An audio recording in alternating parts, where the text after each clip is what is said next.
This is Unit 6, Inference for Categorical Data on Proportions. And in this video, we're going to learn about Topic 6.5, Interpreting P-Values. This is a direct continuation from 6.4. So remember, we're looking at a one-sample z-test for a population proportion. And we've already learned about steps 1 and 2. We're going to move into step 3 of the 4-step process. So let's just do a quick review. Step 1 is, of course, identifying the parameter of interest. A lot of kids say, do I have to do that? Do I need to do that? Yeah, you need to tell me what P is because, I mean, there's all kinds of P's out there. There's a proportion of kids that feel anxiety every day. There's a proportion of dogs that have rabies. The proportion of whales that are over 500 pounds. I mean, there's all kinds of proportions. So, you know, every particular problem is dealing with a proportion. So you need to clearly identify what that proportion is for your problem. So yes, you got to do it. You got to name the test. It's a one-sample z-test for a population parameter. And in fact, you can actually do both of those things at one. Like I'll get a lot of kids that will say, this is a one-sample z-test for P, comma, the proportion of kids that have anxiety, right? So you can identify the parameter of interest in that name as well.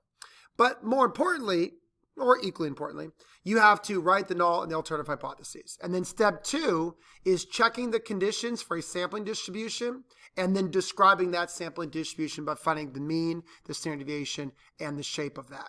So all of this is super important as we move forward. So, you know, here's the first example that we've been looking at. And let's just kind of run through it one more time. I want to make sure everybody's on the same page here. So a recent study found that a medical journal says that 35% of adults have experienced depression sometime in their lives. David, the mayor of a large town in Vermont, believes that residents of his town are much happier and are less depressed. He plans to sample 350 people from his town to hopefully prove it. So we were doing a one-sample z-test for P, the proportion of adults that have been depressed. So there you go. You can do all that at once. The null is that the P is 0.35. We're assuming that to be true. And the alternative is that it's less. That's what David believes. David believes his town, the true P, is less than 35%. All right, step 2 is building the sampling distribution. We're talking about the fact that, you know, David's looking at one sample, but gosh, there's millions of samples out there. So the mean of all those samples is, well, 35% if we are going to assume that that is true. And the standard deviation is 0.0255. And then again, the shape is normal. Please make sure you check the conditions. I don't have them written here, but they should be, right? I'm going to assume that the sample is random to avoid bias. The sample of 350 adults from his town must be under 10% of all adults from his town to assume independence. And the shape is only going to be normal if there are enough successes and failures. And 35% of 350 is definitely bigger than 10. And 65% of 350, the not depressed, is also bigger or equal to 10. So I could use the normal shape. All right. So now we're moving on to step 3. Now we're ready for step 3, right? So we've done step 1, we've done step 2. Now, what's next? Well, what's next is we need some evidence, right?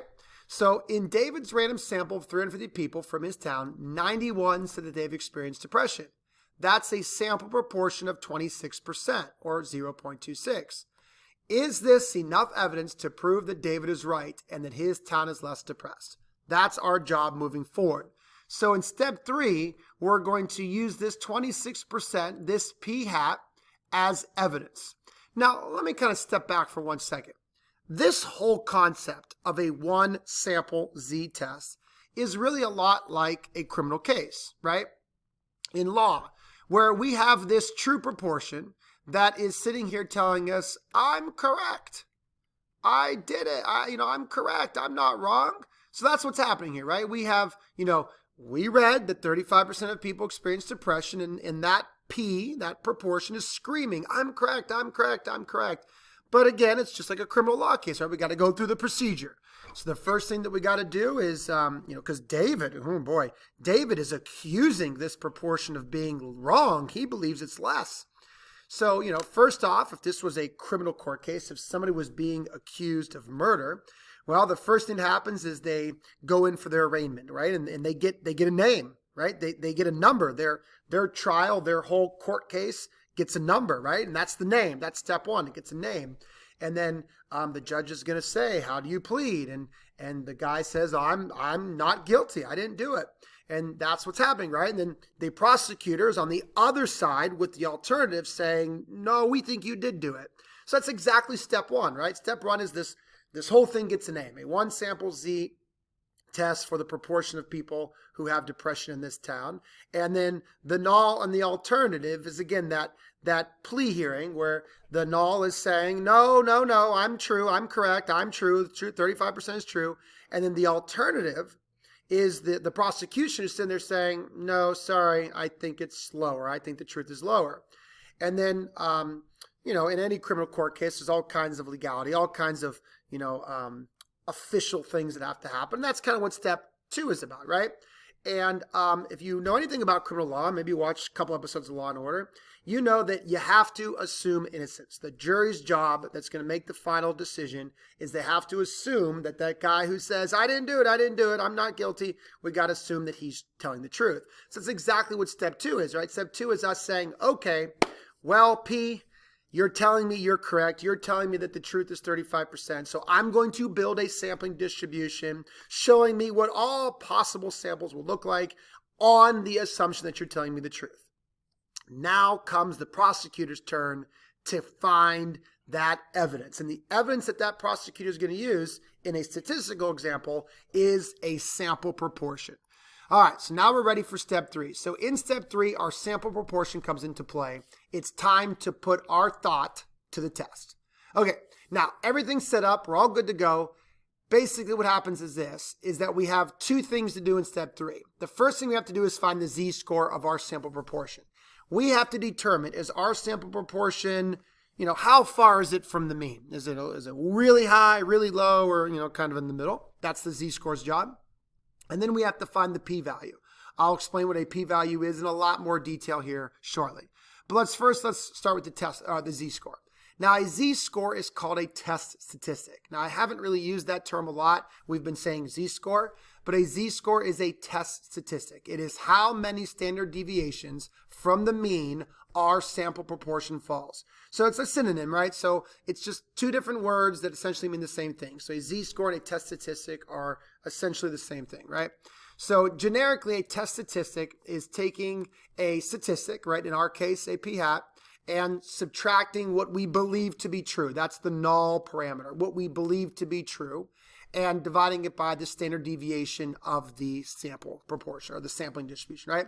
So in a little bit more, symbols here, here's what a z-score or a test statistic is. It's our sample proportion p-hat, the sample we're using for evidence, minus the null proportion. That's why I put this little zero right here. That's just representing the null, right? It's the proportion that we thought was true from the null. And we're going to divide that by the standard deviation. And this next form is really just the same thing here. All I did was replace the standard deviation with the formula. Remember, the formula for standard deviation is taking that assumed truth, p times 1 minus p divided by n, all inside the square root. So that's just showing the standard deviation as its formula, okay? So remember what the z-score is going to do is it's going to kind of tell us how far from the mean our sample proportion is. And this is why I love drawing a picture, because when you have a picture of your sampling distribution, you could say, okay, you're telling me the truth is right here in the middle. You're telling me that that's the truth. Now I'm going to find a sample, because remember, this sampling distribution represents millions of samples. And what I want to do with my sample, what I want to do with my p-hat is I want to determine where's it at. Is it just a little bit bigger, or just a little bit smaller, or is it really small, or really big? And that would be some good, strong evidence. All right. Now the p-value, and let me take a quick time out here to explain something. There's lots of p's going on in this problem, right? The whole thing is beginning with p, right? Look at your null and your alternative hypotheses. They use the letter p for the proportion. But this is a very different p, and that's why we actually label it a p-value.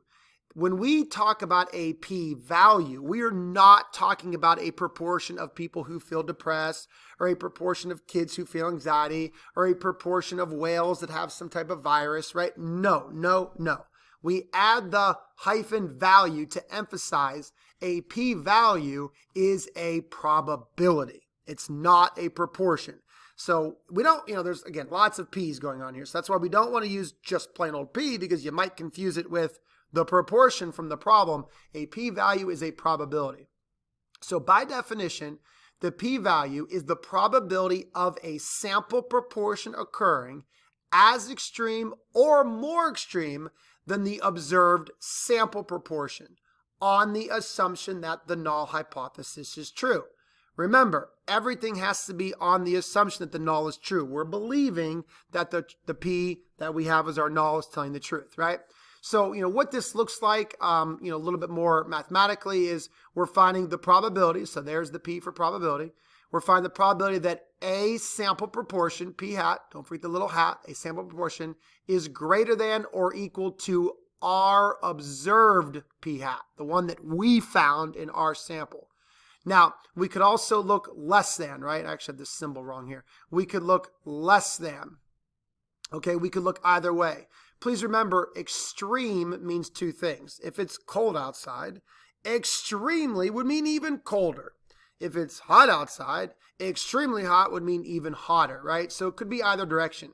So if we have a p hat that's pretty high, then extreme would mean even higher, even greater. And if we have a p hat that's pretty low, then or more extreme would be even lower, okay? So now remember, this is equivalent to us finding the probability of a z-score being greater than our test statistic. Because remember, our test statistic was calculated based on that p hat. So we have to write it two ways. We have to write it kind of, using the p hat, the proportion from our sample, and then we also have to write it using our z-score, because that's how we're actually going to calculate this, right? To actually go and get this probability, we need to go and use normal CDF on our calculator. Normal CDF will get you probabilities with a normal model, which of course we're working with here. So that's why we have to make sure that we're using z-scores, because that's the only language that normal CDF speaks in. All right, so let's talk a little bit more about the p-value real quick here.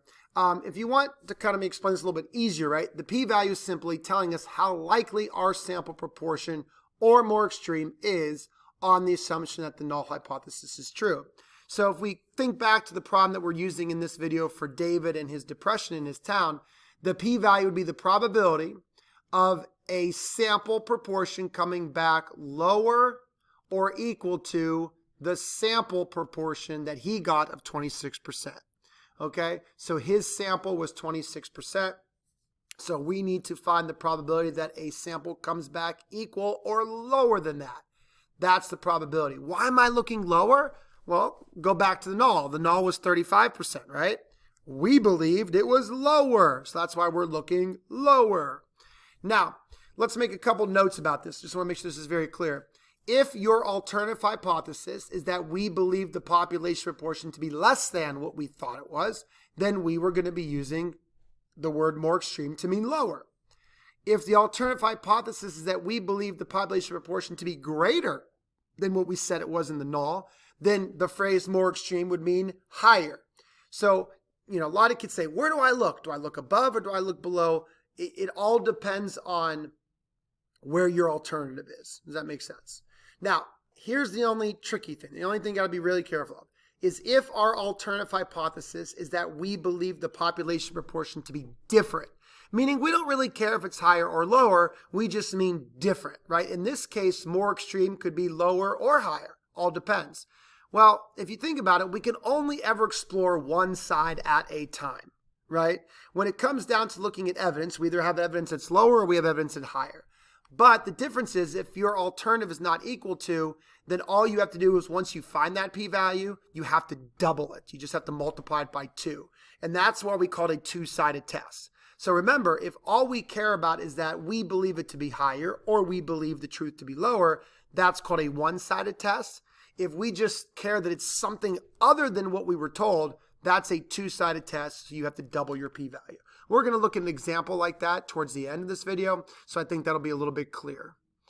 All right, let's go back to our example so we can see how all this plays out. All right, back to the example. 35% of people experience depression in their lives.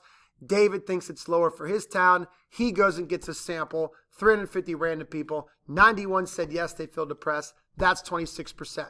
All right, now what we're going to do is find the z-score, also known as the test statistic, and the p-value for our proportion. It's actually so easy. Now, remember, when you're doing this, you have step 2 right above step 3. So everything should be kind of lining up. So first, we're going to find the z-score. Where does 26% fall? To do this, we're going to subtract the thought to be truth, 35%, and we're going to divide by the standard deviation, and that gives us negative 3.5294. If we quickly go back to step 2, which again, on an actual problem, this would be right above step 3, we could literally locate this, right? We could see that where does 26% fall? Oh my gosh, it falls way down here somewhere, right? Not -1, not -2, not even -3. It's negative 3.5, right? It's somewhere down. It's way down there. So that is what the z-score tells us. It's telling us exactly where our data falls, where our sample falls on the model that we built. Okay, then we got to find our p-value. So remember, since our alternative was that we believe, or David believes, that it's less than, we're going to look below. So the probability that a sample is less than or equal to our sample would be equivalent to the probability of a z-score being less than or equal to negative 3.5294. And I'm going to find that probability using normal CDF. Again, I've been emphasizing this for units now. You got to show your work here. You got to write this down on the paper, normal CDF. And when we do truly look below, remember we look below by starting at negative infinity. Now remember, on our calculators, we don't have an infinity button, so we usually use negative 99. And then we go to our z-score of negative 3.5294. We find that this to be a very, very, very unlikely probability. Once again, we could go back to our picture to actually see this probability. The probability that a sample comes back 26% or lower would be a very teeny tiny amount. Remember, 26% is already low. To look even lower would be minuscule, right? Very, very small. And that is, again, exactly why our p-value is what it is, a very low number. All right, so now the only thing we have to do is we got to make sure we explain the p-value, right? I cannot tell you how important it is for you to understand what a p-value is. It's really one of the biggest topics in all of AP statistics because p-values are so commonly used. So let's make sure we once again, in purple here, know the definition, right? The basic generic definition of a p-value is it's the probability of the sample proportion occurring as extreme or more extreme than the observed sample proportion we saw, okay, on the assumption that the null hypothesis is true. Let me kind of take a quick pause right here. Again, compare this to a criminal court case. We have this criminal who we have accused of murder. We have him on the trial, and he's saying, I'm innocent, I'm innocent, I'm not guilty, I'm not guilty, I'm not guilty, I didn't do it. And what I'm going to do is I'm going to say, well, okay, I will assume that you are telling the truth. But I have evidence that shows your fingerprints are on the murder weapon. I have 2 eyewitnesses who saw you commit the murder. I have somebody else who tells me that you had motive. You owed this guy $10,000 and you didn't have the money to pay it. So I got motive, right? And then you know what else? I got DNA evidence. I got your blood on the victim's clothes. I got the victim's blood on your clothes. Listen, pal. What do you think the probability of all that evidence being true is and you still be innocent? And he's going to look at me and say, yeah, I get it. Not very likely. And that's exactly what the jury's thinking. Wait a minute. All that information you just told me is true and you want me to think he's innocent? Gosh, that is very unlikely. And that is why we're going to put the guy away to jail and claim he's guilty. So that's exactly what a p-value is, right? It's looking for the probability of this evidence or more extreme on the assumption that the null is true. So what is our p-value in context? It is the probability of getting a sample proportion of 26% or lower from a random sample of 350 adults is 0.0208%, right? So it's very, very unlikely. So the probability of getting such a low sample or even lower is 0.0208%. And again, this is assuming that the population proportion is 35%. So we were believing the null. We were believing that the truth is 35%. And what we just found out is that it's very, very unlikely. But it happened, okay? Now, that's it for step 3. Step 3, all you got to do is provide for me a z-score, showing just a little bit of work, and provide for me a p-value, showing me a little bit of work. Now, the final step, which will be in the next topic video for 6.6, I'll give you a little preview here. The final step is making a conclusion. Now, I don't want to spoil anything here because there's a whole nother video coming for that next step. But we need to make a conclusion, right? That's the next step. We need to make a conclusion. Does Mayor David have evidence that his town is less depressed? Well, just think about that for a second. Since our sample of 26% was so unlikely, assuming that 25% was true, then the only conclusion could be made is that, yes, Mayor David does have evidence that his town is less depressed than the rest of the country, right? Plenty more details to come in terms of the conclusion, but essentially that's it, right? Something unbelievably unlikely did happen. The only conclusion could be that David's right. We'll talk a lot more about that conclusion in the next video. All right, let's end this with one more example. I would suggest just kind of watching if you want to work with me, but just kind of watching and hearing it all kind of unfold should make a lot of sense.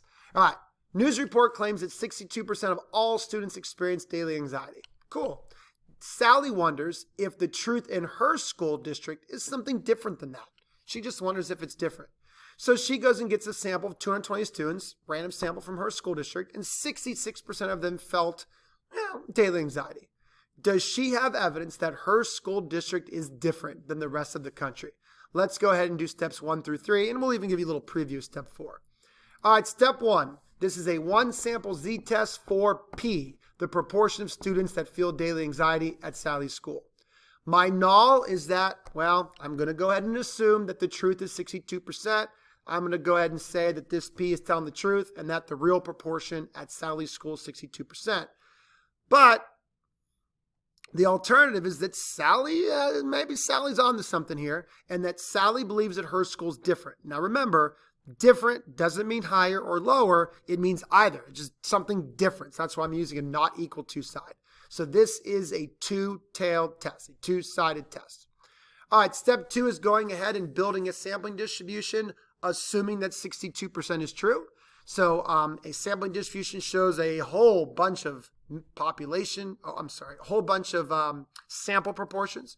So the mean of all those sample proportions is 0.62, assuming it's true. The standard deviation utilizes 0.62 times 0.38 divided by our sample size of 220, giant square root, 0.0327, and then I could draw a picture. Now, I did write out the conditions very nicely. The sample was random to avoid bias. The sample size of 220 is assumed to be less than 10% of all students in her school district, so we could assume independence. And the sample had 146 students that did report daily anxiety and 75 that did not, so the sampling distribution will be normal. Both of those numbers are bigger than 10. All right, so this is a nice picture of the sampling distribution. So this is, again, I'm allowing the